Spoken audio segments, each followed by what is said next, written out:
Good morning, Angie McLeod here from HIP Strategic Consulting. I am so glad that you could join me. I want to talk about how do we move from that space of I as individuals and as a team to that space of we, and how do we shift our organizational culture so that we become a culture of we, where it's all about what we can do together, our shared success, us celebrating our achievements as we go. And what's really exciting about Judith Glazer's work, and it's based on a book by the name of, it's called Conversational Intelligence, How Great Leaders Build Trust and Get Extraordinary Results, is that she actually looks at what happens in our brains and how our emotions impact how we react to various things.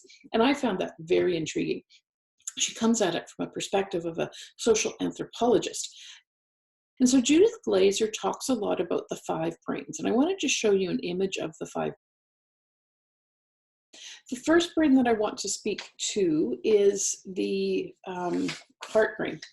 Now, the heart brain is really, it's the most basic of our hardwiring. It connects everything that's happening in our body, okay? It's sort of the center core of what's going on, and it's really important. The second brain I want to talk about is our primitive brain, and this one most of us know about. We know about the amygdala because it's where our sense of fear and flight, appease, come from. It's the brain that's in charge of keeping us safe.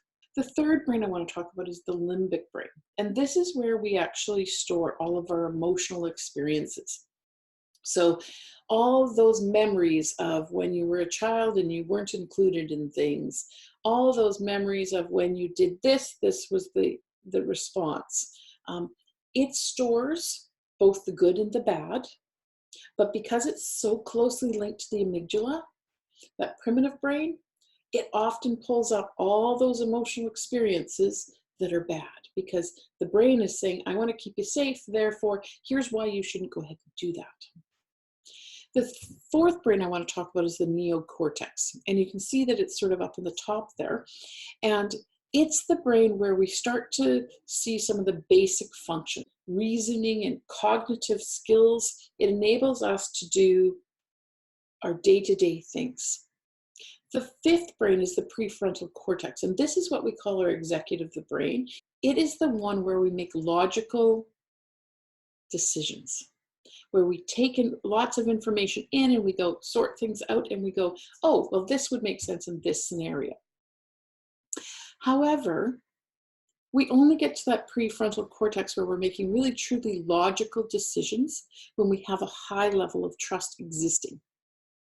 When there's a low level of trust, we're really working from that primitive brain area of the amygdala and the limbic brain. So trust becomes an issue because we can't think logically if we're not feeling safe. I also want you to note the colors here. So you'll notice that the amygdala is red with a bit of purple. And then when we get to the prefrontal cortex, it is actually green.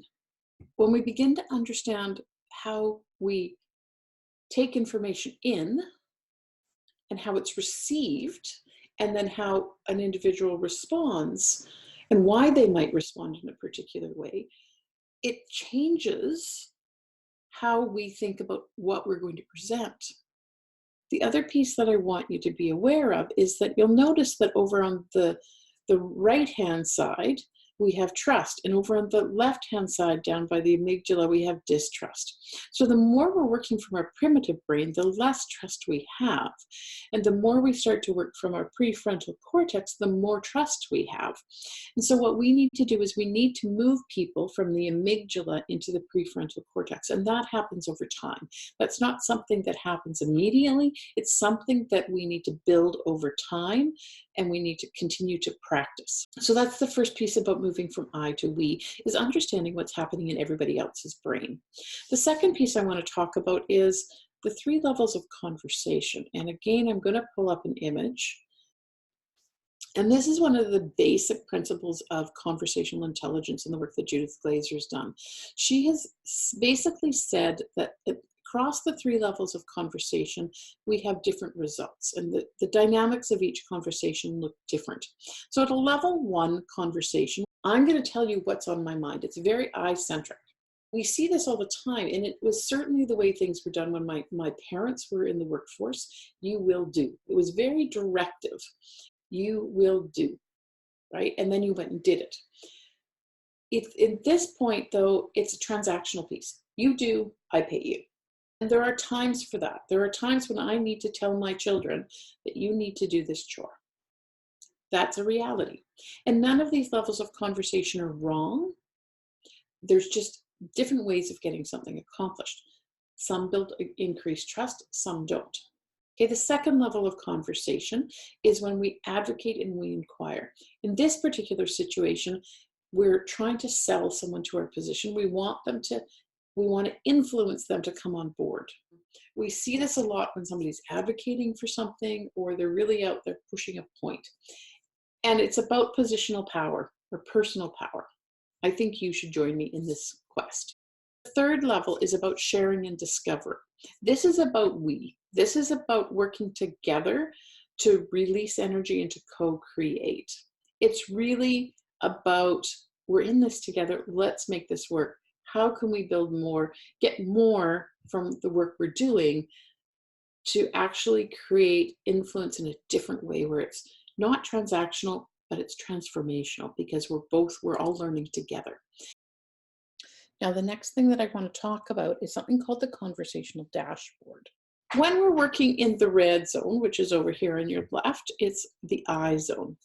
And you'll find that when you're in conversations, you have low trust because people are generally at that point telling you they're trying to sell you something or they're trying to tell you to do something. It's really about me giving you what you need to do. It's very directive. In that space, there's often very little trust.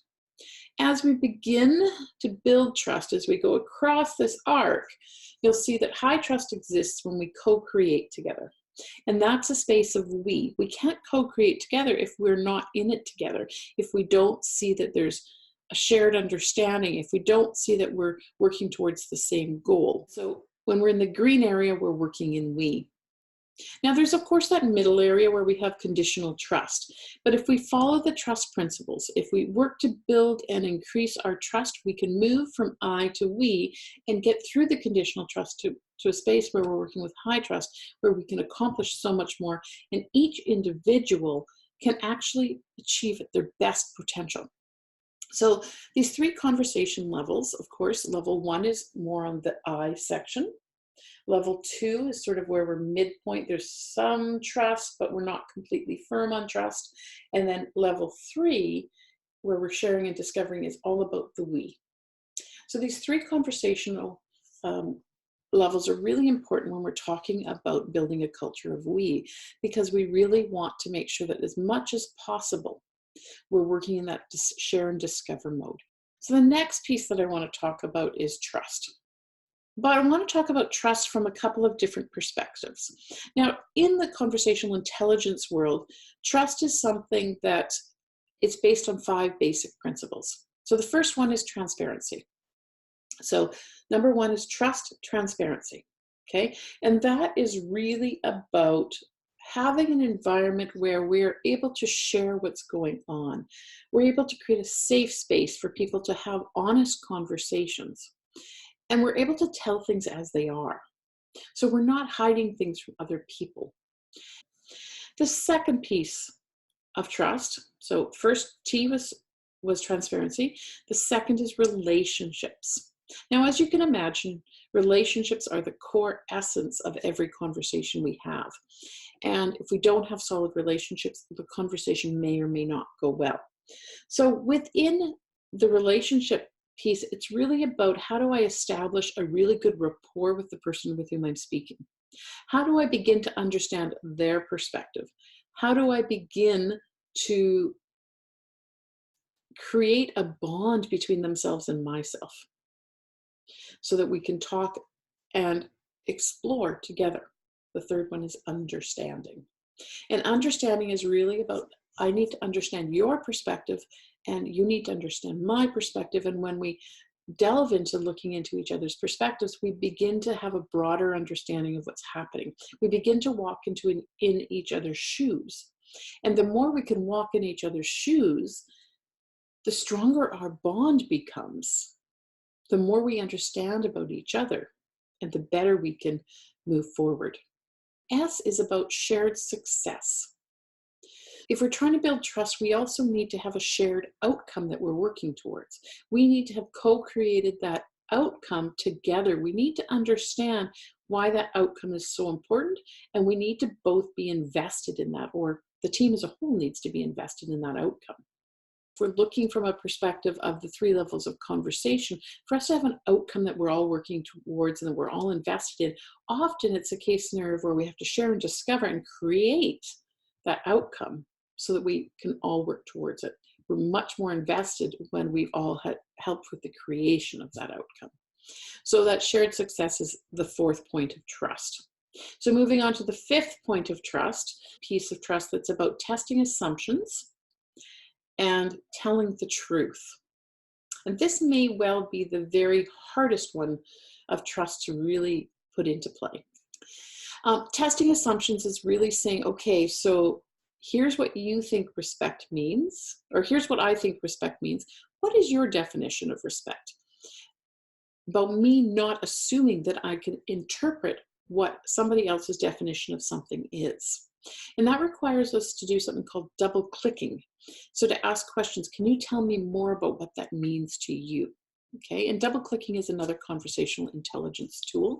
And basically what it does is it says, I'm going to ask you to give me a little bit more information on that particular theme, topic, answer, because I don't fully understand. And so when we're testing our assumptions, if we double click on things, if we ask questions, we'll gain a better understanding. So then the other piece of testing assumptions and telling the truth is being able to create a space where people can be candid. They can actually say, here's what I think, without fear of retribution, without worrying about how somebody's going to judge them. It's a safe place to have those conversations. And for that to happen, we truly need to be in a space of everything that's shared is great information. And I want all of us to think about this when we're telling the truth. We need to commit to telling the truth, but we also need to commit to hearing the truth.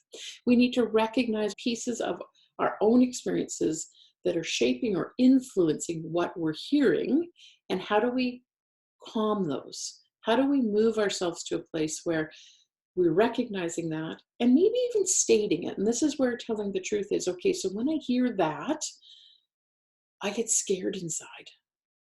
And here's why.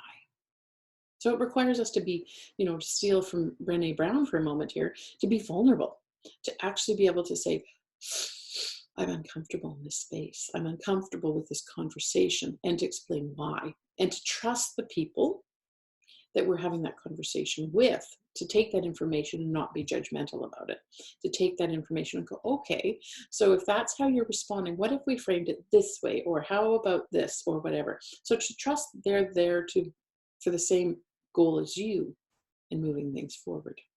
I want to thank you for coming out today to listen to our conversation on shifting from I to we within your organizational culture. I hope you have found some valuable tidbits and that there's something that you can take back and apply within your organization. Have a fantastic day, and I look forward to chatting with you soon. Thanks for coming out.